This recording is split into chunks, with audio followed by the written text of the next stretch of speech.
Hey everyone, this is Amy Long, immigration lawyer located in Alexandria, Virginia. This is just a quick video just to answer some questions that I've gotten. They're pretty basic questions if you already know something about immigration law.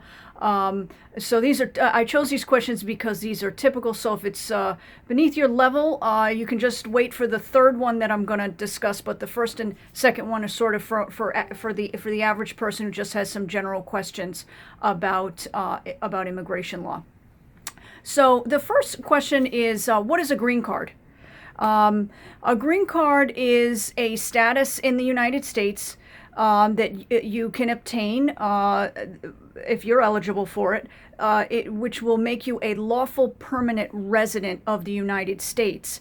So this confers some benefits. It confers the right to live and work in the United States lawfully, as well as the right to travel in and out of the United States. But it doesn't confer as many rights as U.S. citizenship. So when you're a U.S. citizen, you can vote and you can get a U.S. passport and you can petition for relatives from back home in a faster category.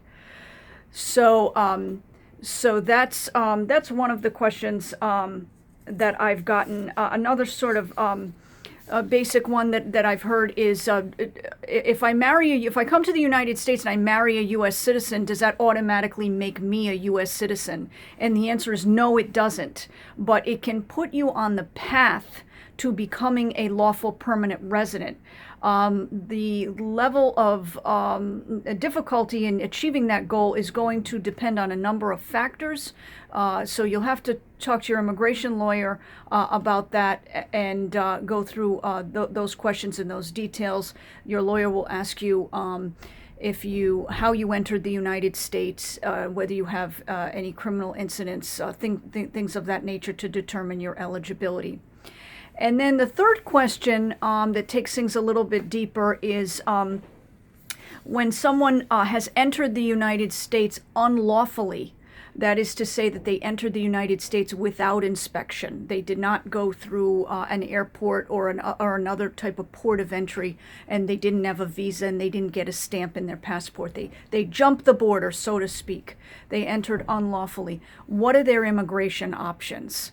Well, if you did not enter lawfully, your immigration options are going to be limited, but not entirely. There are options for you. If you entered unlawfully and you wound up marrying a U.S. citizen, please talk to your immigration lawyer. There are options. I can help with that.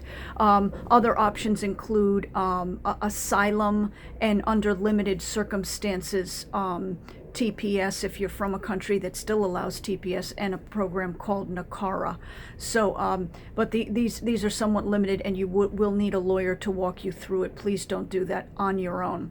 So those are just a few Q&As that I've gotten in. Please don't hesitate to send me more. I'm happy to answer your questions. You can contact me online through Facebook, LOAAL followed by the number 1. I'm also on Twitter, LOAAL. I'm on LinkedIn. You can go to my website, immigrationforvirginia.com, and that's for FOR. And of course, you're welcome to call my office, 703-270-9235. I hope that was helpful to you, and enjoy the rest of your weekend. Thanks. Bye-bye.